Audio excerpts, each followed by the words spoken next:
Hello friends, welcome to IICS platform. आज है 7 सितंबर और 7 सितंबर करेंगे हम current affair. Without wasting our time video start करते हैं। फर्स्ट न्यूज़ बताऊंगा, इंडिया मालदीव्स डिफेंस डायलॉग। देखो दोस्तों, जब से मोहम्मद मिजू प्रेसिडेंट बने हैं मालदीव्स के, जो कि प्रो चाइनीज़ हैं, इनके बनने के बाद कई सारा इंडिया और मालदीव्स के रिलेशन बिगड़ते गए और मैं उसको अपन डिटेल में समझाएंगे कि रिलेशन क्यों बिगड़े, देन आफ्टर क्या अभी कॉपरेशन हुआ है between India and Maldives on 5th defence dialogue. Clear. Second अपन पढ़ेंगे India Middle East Europe economic corridor. ये कॉरिडोर बनने जा रही है, इससे क्या बेनिफिट होगा इंडिया को, और इसके बारे में डिटेल में जानेंगे। ये कॉरिडोर कब प्रपोज हुई और कैसे ये काम करेगी और इसके पॉजिटिव इफेक्ट क्या होंगे। क्लियर। Next, SAARC. देखो, आप जानते हो सार्क जो एक रीजनल ऑर्गेनाइजेशन है, ये खत्म सी हो गई है बिल्कुल, क्योंकि इसमें जो पाकिस्तान कंट्री मेंबर बनी हुई है, इसने सार्क को खत्म कर दिया क्योंकि इसकी टेररिस्ट एक्टिविटी खत्म होने को तैयार नहीं है। और सार्क के बारे में जानेंगे, अभी लेटेस्ट क्या स्टेटमेंट आया है। बांग्लादेश के जो इंटरिम गवर्नमेंट के हेड बने हैं मोहम्मद यूनिस, उनका क्या स्टेटमेंट आया है सार्क के ऊपर, क्या इसको फिर से रिज्यूम करा जाएगा या नहीं करा जाएगा, ये अपन डिटेल में जानेंगे। Then after, national technical textile mission. ये मिशन क्या है और इंडिया का टारगेट क्या है टेक्निकल टेक्सटाइल में। क्लियर। और प्रोड्यूसर लिंक्ड स्कीम में इसको भी ऐड कर दिया है। क्लियर। नेक्स्ट अपन जानेंगे टीबी के जो 3 नए ड्रग्स आए हैं उसको इंडिया ने अप्रूव कर दिया है। हालांकि जो मेरे पुराने स्टूडेंट हैं वो जानते होंगे, ये न्यूज़ मैंने कई बार कवर करी है, पर मैं डिटेल में नए बच्चे जो आ रहे हैं, नए स्टूडेंट आ रहे हैं, उनको भी बताना बहुत ज़रूरी है, तो इसको फिर से रिपीट करूंगा। देन आफ्टर, अग्नि 4 मिसाइल। अग्नि 4 मिसाइल का टेस्ट फायर कर लिया, उसको टेस्ट कर लिया है। ठीक है। देन आफ्टर इसके बारे में जानेंगे, ये कैसी मिसाइल है, इसकी रेंज क्या है और टारगेट कितना कर सकती है। क्लियर। और इससे एडिशनल भी और टॉपिक कराऊंगा। चलते हैं, वीडियो स्टार्ट करते हैं विदाउट वेस्टिंग अवर टाइम। देखो, फर्स्ट न्यूज़ है इंडिया मालदीव्स डिफेंस डायलॉग। देखो, अपन पहले समझते हैं कि इंडिया और मालदीव्स के रिलेशन क्यों बिगड़े। देखो, सबसे पहले क्या है कि वहाँ जो हमारे नरेंद्र मोदी साहब हैं, नरेंद्र मोदी साहब जो PM हैं इंडिया के, ये गए थे लक्षद्वीप। कहाँ गए थे? लक्षद्वीप पर गए थे और यहाँ पर इन्होंने एक्टिविटी करी जिससे क्या है, लक्षद्वीप में प्रमोशन हो टूरिज्म का। किसका प्रमोशन हो? टूरिज्म का प्रमोशन हो। अब ये टूरिज्म का प्रमोशन तो हो रहा है, क्लियर, अच्छी बात है, बट क्या है दोस्तों, आप जानते हो कि इससे मिर्ची किसको लग गई? मालदीव्स को, क्योंकि इंडिया का सबसे ज़्यादा टूरिज्म मालदीव से ही जाता है। तो मालदीव्स और कंट्री पूरी टूरिज्म पर ही डिपेंड है। उसका जो रेवेन्यू आता है वो ज़्यादातर रेवेन्यू आता है फ्रॉम टूरिज्म सेक्टर। क्लियर। तो कई सारे मिनिस्टर, जो मोहम्मद मिजू जो प्रेसिडेंट हैं, उनके अंडर जो मिनिस्टर थे, उन्होंने ट्विटर पर, एक्स पर उल्टे सीधे कमेंट कर दिए नरेंद्र मोदी साहब के खिलाफ। क्लियर। कि ऐसा कुछ अननेसरी मैसेज कर दिया। इसका निगेटिव इफेक्ट पड़ा और रिलेशन बिगड़ते गए। इवन मालदीव्स के जो इंडिया में एम्बेसडर थे, वो जब एक्सटर्नल अफेयर मिनिस्टर गए सॉरी मांगने के लिए, इवन 2 मिनट के अंदर बाहर निकाल दिया उनको। S जयशंकर साहब ने 2 मिनट के अंदर बाहर निकाल दिया और मालदीव्स को लाइन पर ला दिया। क्योंकि अब देखिए, यहाँ के जो प्रेसिडेंट है मोहम्मद मिजू,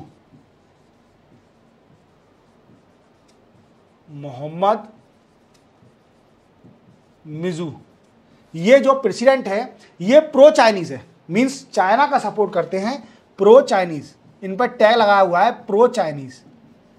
अब ये चाइनीज क्यों है? देखो दोस्तों, जब ये कैंडिडेट थे, इलेक्शन लड़ रहे थे प्रेसिडेंट का, तो इन्होंने अपने मैनिफेस्टो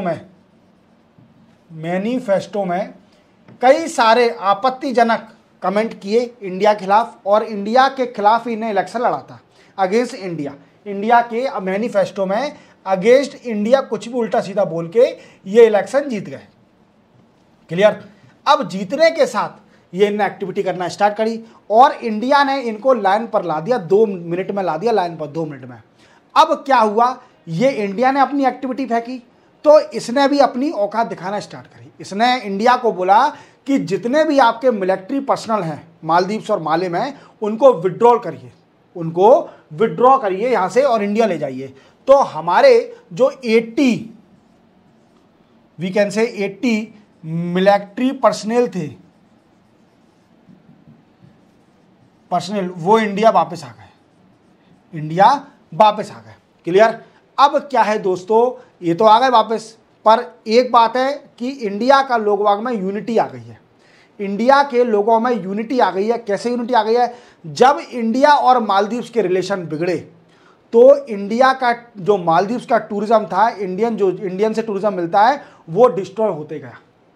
इंडियन लोग नहीं गए मालदीव्स और उन्होंने कई सारे हैशटैग चला दिए कि मालदीव्स नहीं जाना है, हम अब लक्षद्वीप को बनाएंगे, दूसरा मालदीव्स अब लक्षद्वीप बनेगा इंडिया का, अब हम टूरिज्म जो सेक्टर फॉरेन रिजर्व दे रहे हैं मालदीव्स को वो अब नहीं देंगे।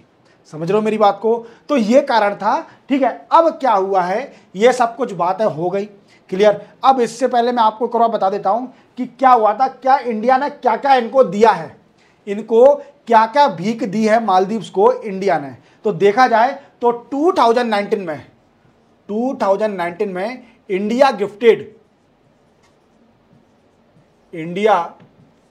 गिफ्टेड डॉर्नियर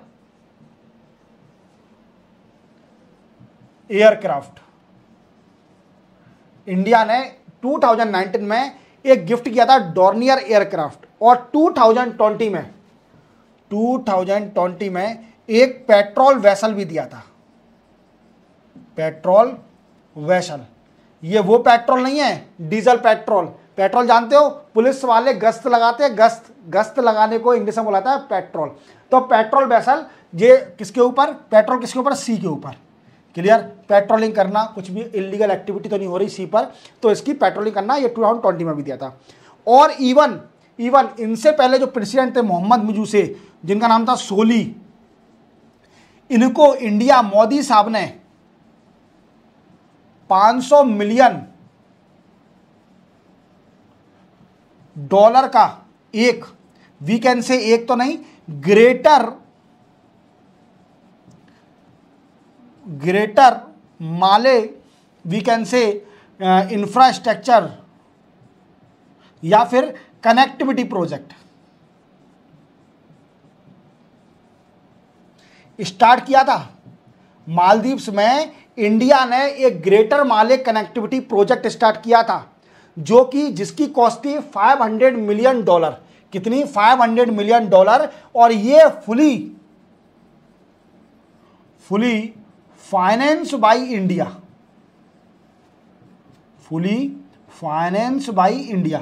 देख रहे हो आप। तो कितने सारे प्रोजेक्ट चल रहे थे इंडिया के मालदीव्स के अंदर, पर मालदीव्स अपने आप को इंडिया से बड़ा समझ रहा था, पर इंडिया छोटी कंट्री नहीं है, इंडिया ने इसकी औकात दिखा दी। देन आफ्टर, जब नरेंद्र मोदी साहब ने शपथ ली थी, उसमें मोहम्मद मिर्जी को बुलाया, जब इनको अकल आई कि मोदी साहब अच्छे हैं, इंडिया पीसफुली कंट्री है, वो लड़ाई लड़ना नहीं चाहती, वो किसी से बैर नहीं रखती, और तुम तो बच्चे हो, तुमसे क्या बैर रखा जाएगा, तुम तो बहुत छोटे बच्चे हो हमारे सामने, ठीक है, बराबरी से लड़ा जाता है, तुम तो बहुत छोटे बच्चे हो। India is the 5th largest economy of the world. पहले आपको 5वीं सबसे बड़ी अर्थव्यवस्था बनना पड़ेगा जब इंडिया से लड़ने के लिए। क्लियर। अब क्या है दोस्तों, अब क्या है, डिफेंस कॉपरेशन एक डायलॉग हुआ, ये 5th डिफेंस डायलॉग है, 5th defence dialogue between both country हुई। ठीक है, देखो आप, इंडिया जे मालदीव्स और इंडिया के, ठीक है, बड़े बड़े हाई लेवल के जो पर्सनल हैं वो मीटिंग करते हैं। 5th डिफेंस डायलॉग की मीटिंग हुई, और इसमें defence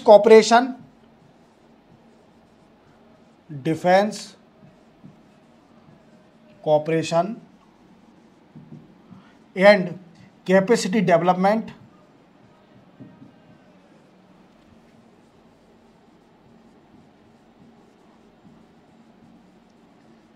and military exercise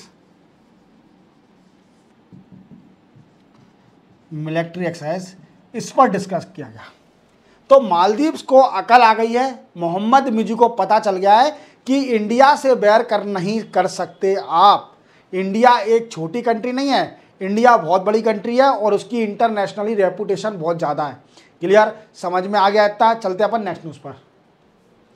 next है India Middle East Europe economic corridor.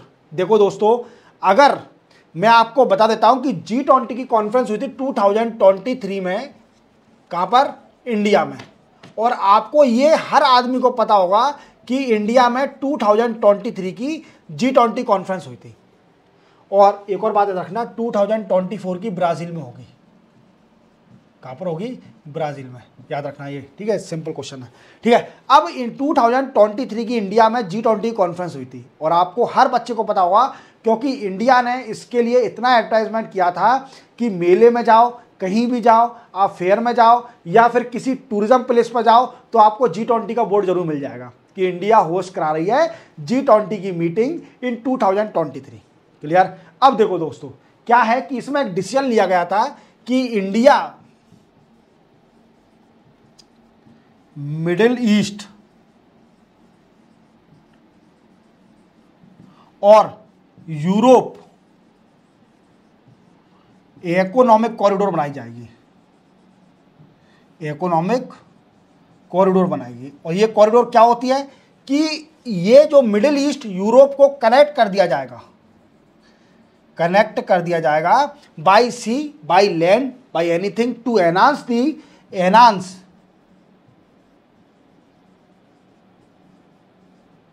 Trade cooperation. Clear. Trade को बढ़ाने के लिए इंडिया और ये यूरोप को कनेक्ट कर दिया जाएगा। समझ में आया मेरी बात को। अब देखो कैसे, देखो पहला पोर्ट लिया है मुंद्रा, गुजरात, देन आफ्टर मुंबई, यहां से स्टार्ट होगा ये, देन आफ्टर यूएई जाएगा, यूएई में जबेल अली एक पोर्ट है, यहां पर आएगा। देन आफ्टर ये यूएई के और सऊदी अरेबिया के बॉर्डर जो कि अल गुवाफत है, then after Saudi Arabia inland Haradh, और हराद के बाद रियाद के बाद ये सीधे जाएगा इसराइल और we can say Saudi Arabia के बॉर्डर पे, जहां पर अल हदीता और इसराइल में हैफा, और इसके बाद सीधे जाएगा ग्रीस में पिरारियूस। कहां पर जाएगा, पिरारियूस। तो आप समझ गए होंगे ये कैसे कनेक्ट किया जाएगा इसको G20 को, ठीक है, इकोनॉमिक कॉरिडोर। अब ये न्यूज में क्यों है दोस्तों, देखो अभी क्या है कि अभी ये कॉन्फ्रेंस चल रही थी, क्या कॉन्फ्रेंस, CII मेडिटेरियन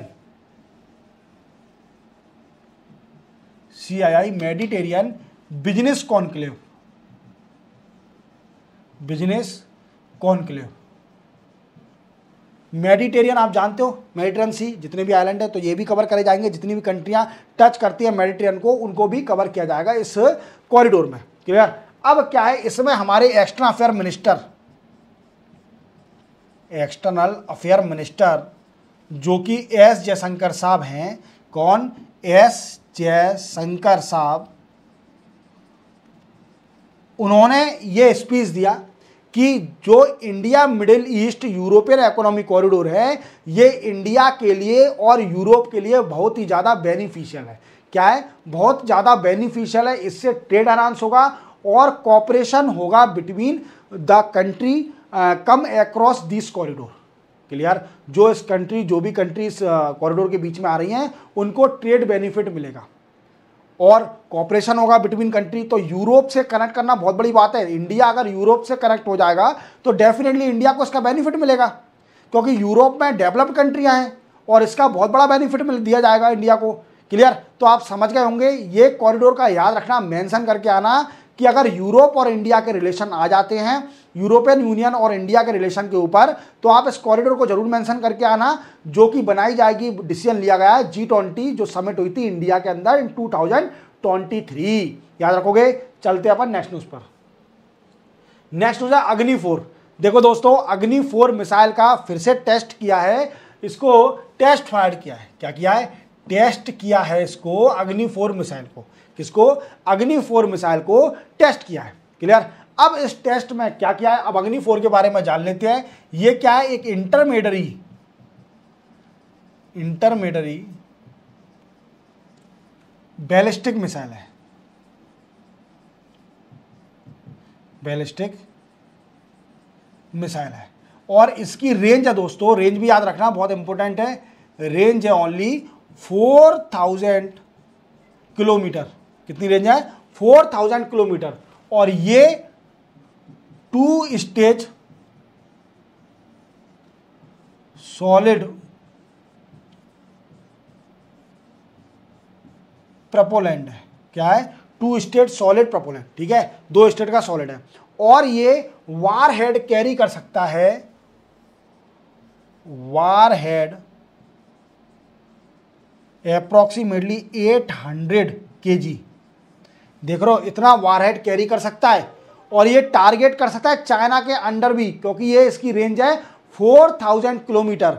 ये पाकिस्तान को भी टारगेट कर सकता है, चाइना को भी टारगेट कर सकता है। तो अग्नि 4 का फिर से टेस्ट किया गया। देखो टेस्ट करते रहना चाहिए, मैं आपको बताता हूं, मैंने आपको कई एग्जांपल दिए हैं टेस्ट के बेसिस पर, तो आप समझ गए होंगे अग्नि 4 के बारे में। आप इजीली मेंशन कर जाना, ये 2-4 पॉइंट वो आपको एक अच्छे मार्क्स दिला देंगे। ये इंटरमीडिएट बैलिस्टिक मिसाइल है जिसकी रेंज 4000 किलोमीटर है। ये वार हेड कैरी कर सकता है 800 kg and it can target over China as well as Pakistan, and ये 2 स्टेज सॉलिड प्रोपेलेंट मिसाइल है।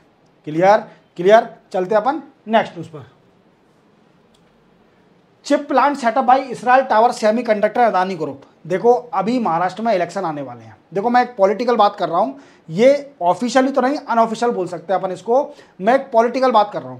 एक क्या है, $10 बिलियन का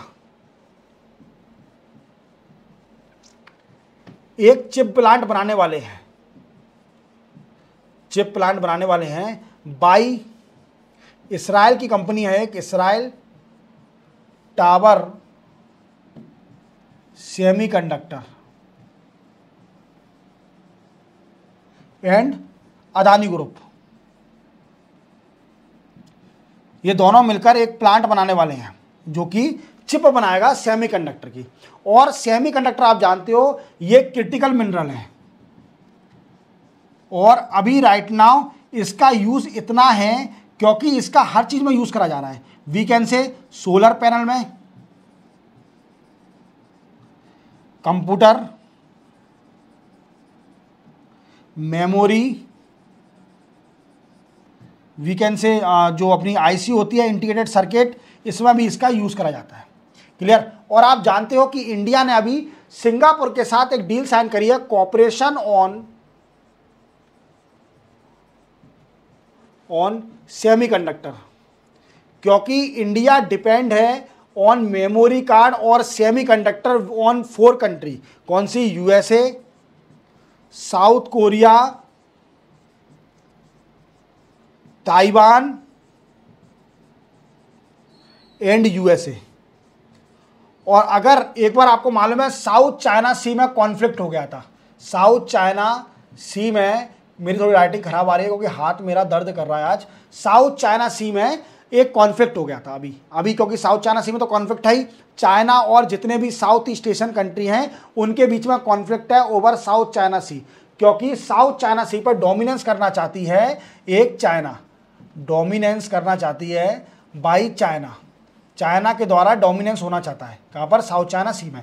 क्लियर। बट यहां पर एक कॉन्फ्लिक्ट हो गया था, तो इंडिया का जो इंपोर्ट हो रहा था सेमीकंडक्टर वो रुक गया था, जिससे इंडिया में मेमोरी कार्ड और इनका बहुत शॉर्टेज आ गया था। याद हो आपको एक समय आया था कि मेमोरी कार्ड और पेन ड्राइव का शॉर्टेज आ गया था इंडिया में। क्लियर। तो ये इसको रिजॉल्व करने के लिए इंडिया ने सिंगापुर के साथ डील साइन करी है, और वो करी है कि यहां पर वीकेंड से सेमीकंडक्टर कॉर्पोरेशन होगा, सिंगापुर हेल्प करेगी इसके लिए। ठीक है। देन आफ्टर एक और चीज आपको मालूम होना चाहिए, मैंने आपको बताया था एक कीनीज सेमीकॉन कंपनी है जो कि एक प्लांट सेटअप कर रही है गुजरात के अंदर, और सेटअप कर रही है। ठीक है। और इसकी कैपेसिटी होगी 60 लाख चिप पर डे। ये 60 लाख चिप बनाएगी। कितने बनाएगी? 60 लाख चिप पर डे बनाएगी। ये कीनिस सेमीकॉन कंपनी एक बनाने जा रही है, गुजरात में प्लांट बनने जा रहा है, टेस्टिंग और सेमीकंडक्टर टेस्टिंग एंड लेबोरेटरी ऐसे कुछ नाम है, जो कीनिस सेमीकॉन कंपनी बनाएगी। गुजरात में प्रपोज हो चुका है, और ये इसकी कैपेसिटी होगी 60 लाख चिप पर डे। ठीक है। तो देख रहे हो इंडिया कितना सेमीकंडक्टर में आगे जाते जा रहा है। अब क्या है दोस्तों कि महाराष्ट्र में भी एक इंडस्ट्री सेटअप होने जा रही है, और महाराष्ट्र ने इसको अप्रूव कर दिया है कि हाँ आप सेटअप कर सकते हो महाराष्ट्र में एक industry related to semiconductor, related to chip that have cost of $10 billion and setup by both company that is Israel Tower Semiconductor and Adani Group other company. Clear. But एक दिक्कत आ रही है इसमें, महाराष्ट्र ने तो इसको अप्रूव कर दिया है, बट सेंट्रल गवर्नमेंट ने इसको अभी अप्रूवल नहीं दिया है। सेंट्रल गवर्नमेंट ने इसको अभी अप्रूवल नहीं दिया है, और सेंट्रल गवर्नमेंट में ministry of electronic and information technology approval देगी। अब जब तक ये अप्रूवल नहीं देगी तब तक वो सेटअप नहीं होगी। क्यों नहीं होगी सेटअप? देखो इसलिए सेटअप नहीं होगी क्योंकि इनको सब्सिडीज चाहिए, और सेंटर सब्सिडी जब ही देती है जब सेंटर से आप अप्रूवल लोगे, और बिना सब्सिडीज के आप कोई भी प्रोजेक्ट नहीं बना सकते। गवर्नमेंट जब आपको बेनिफिट नहीं देगी तो वो लॉस मेकिंग बिजनेस है। क्लियर? समझ लो, वो लॉस मेकिंग बिजनेस है अगर आप बिना सब्सिडीज के इंडस्ट्री बनाते हो तो। और गवर्नमेंट, आप जानते हो कि गवर्नमेंट अगर किसी भी प्रोजेक्ट को प्रमोट करना चाहती है, सेमीकंडक्टर को प्रमोट करना चाहती है, तो वो अच्छी खासी सब्सिडीज दे रही है कंपनियों को। क्लियर?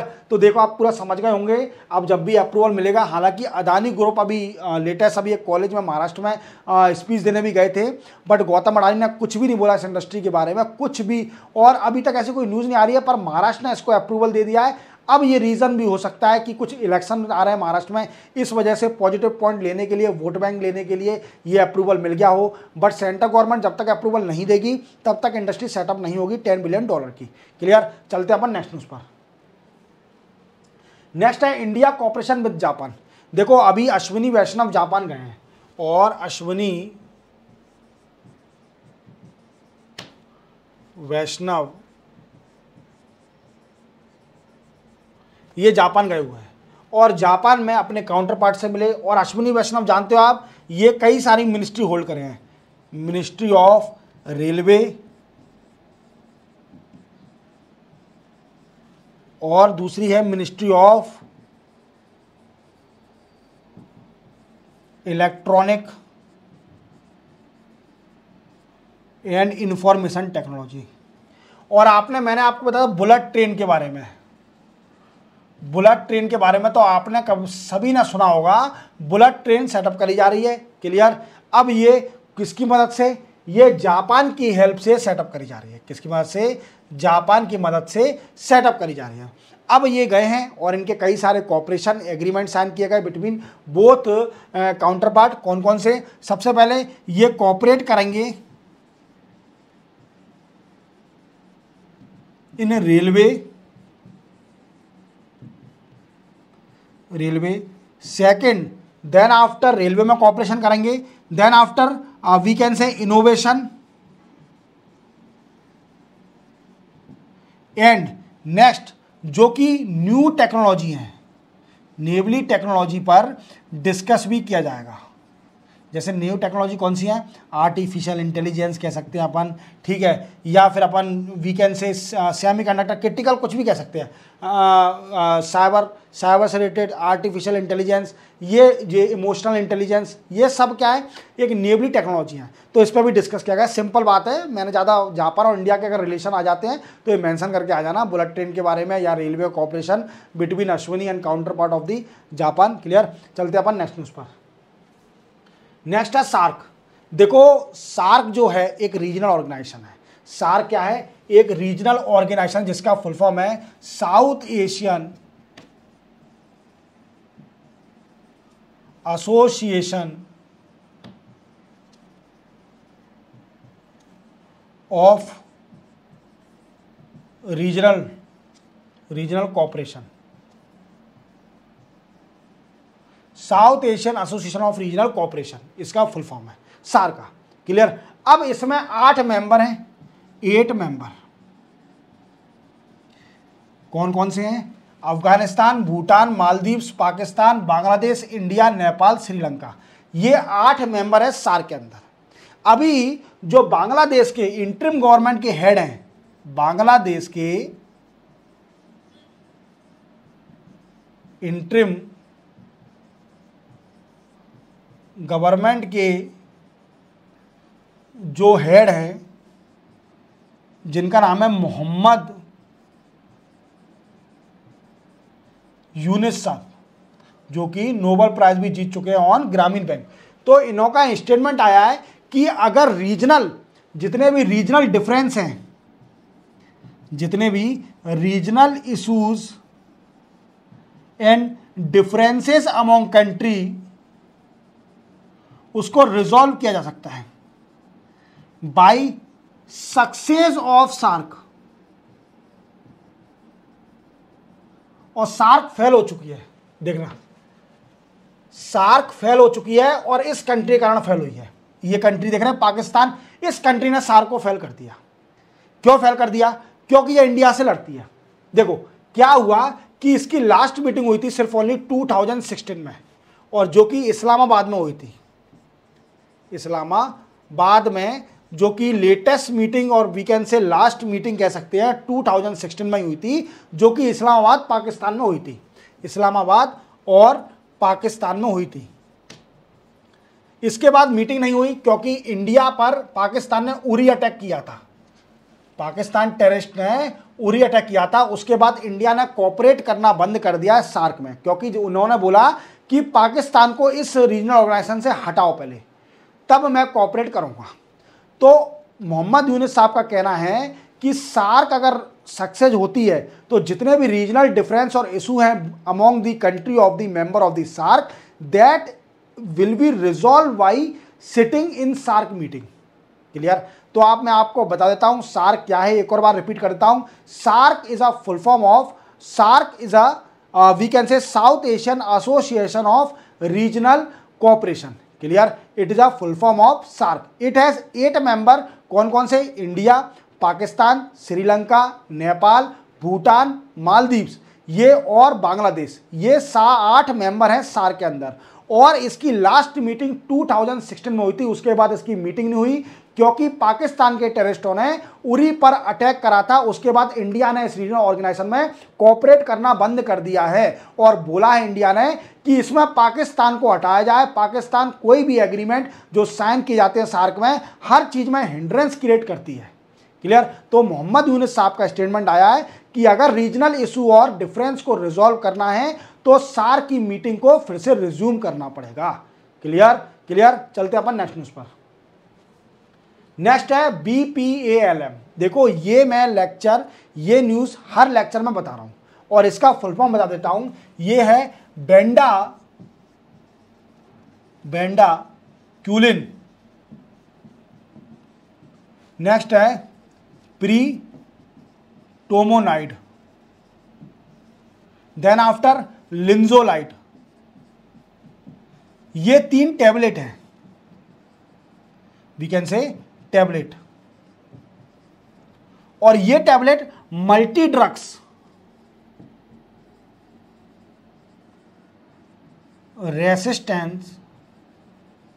रेसिस्टेंस ट्यूबरकुलोसिस के लिए बड़ी इफेक्टिव हुई है। देखो हमारे इंडिया में एक बात याद रखना, इंडिया जो है one of the largest share in the tuberculosis patient globally अगर देखा जाए तो इंडिया का भी one of the largest share है टीबी के पेशेंट का। अगर मल्टी ड्रग्स रेसिस्टेंट टीबी के देखे जाए पेशेंट, तो हमारे इंडिया में 75,000 पेशेंट है अभी इंडिया के अंदर। किसके? टीबी के, मल्टी ड्रग्स रेसिस्टेंट टीबी के। अब ये ड्रग्स आया है नया जो कि बेंडाक्विलिन, प्रीटोमोनाइड और लिंजोलाइट। इसकी जो ट्रीटमेंट टाइम है वो बड़ा ही कम है, ओनली 6 मंथ ट्रीटमेंट टाइम है। और वैसे टीबी का देखा जाए तो 18 मंथ कम से कम ट्रीटमेंट चलता है टीबी का, और इसकी सक्सेस रेट बहुत ज़्यादा है। बेंडाक्विलिन, प्रीटोमोनाइड और लिंजोलाइट टैबलेट का ये सिर्फ ओनली आपको 3 टैबलेट 6 महीने तक खाना है तो आपकी बीमारी सही हो जाएगी। और ट्यूबरकुलोसिस टीबी की बीमारी जैसे infected lungs, mycobacterial tuberculosis, inactive tuberculosis infection, person में experience chronic cough with blood containing mucus. Means क्या बोला कि जब किसी को टीबी हो जाती है तो उसको सबसे पहले क्या होता है? खांसी होती है, और खांसी में जो म्यूकस निकलता है उसमें ब्लड भी आता है, उसके ब्लड भी आता है और लंग्स उसके खराब हो जाते हैं। लंग्स पर वी कैन से लंग्स खराब हो जाएंगे, म्यूकस आने लगेगा, उसमें ब्लड के होगा साथ में, देन आफ्टर इन्फेक्शन होगा। और ये माइकोबैक्टीरिया ट्यूबरकुलोसिस, कौन सा बैक्टीरिया? माइकोबैक्टीरिया बैक्टीरियम ट्यूबरकुलोसिस से होता है। क्लियर? अब क्या है, नई टैबलेट आई है इसकी जो कि अप्रूव कर दिया इंडिया ने, ये बात हर लेक्चर बताता हूं। और इंडिया का टारगेट भी है इलिमिनेशन टीबी बाई 2025 तक, 2025 तक इंडिया से टीबी को खत्म करना, ये इंडिया का टारगेट भी है। तो आप समझ गए होंगे टीबी की एक टैबलेट मैंने आपको बता दी है, इसको याद रखना इंपॉर्टेंट है, मेंशन करके आ सकते हो। अगर टीबी से कोई रिलेटेड अगर आ जाता है तो आप मेंशन करके आ जाना। क्लियर? चलते अपन नेक्स्ट न्यूज़ पर। नेक्स्ट है और लास्ट न्यूज़ है national textile mission, national technical textile mission. देखो ये मिशन है क्लियर, याद रखना, जो कि इंडिया ने मिशन निकाला है। इसका टारगेट है दोस्तों, इसका टारगेट है कि जो टेक्निकल टेक्सटाइल है, टेक्निकल टेक्सटाइल, इसको प्रमोट करना और प्रोडक्शन एनहांस करना, इसका टारगेट है। अगर देखा जाए तो इंडिया में, इंडिया डोमेस्टिक मार्केट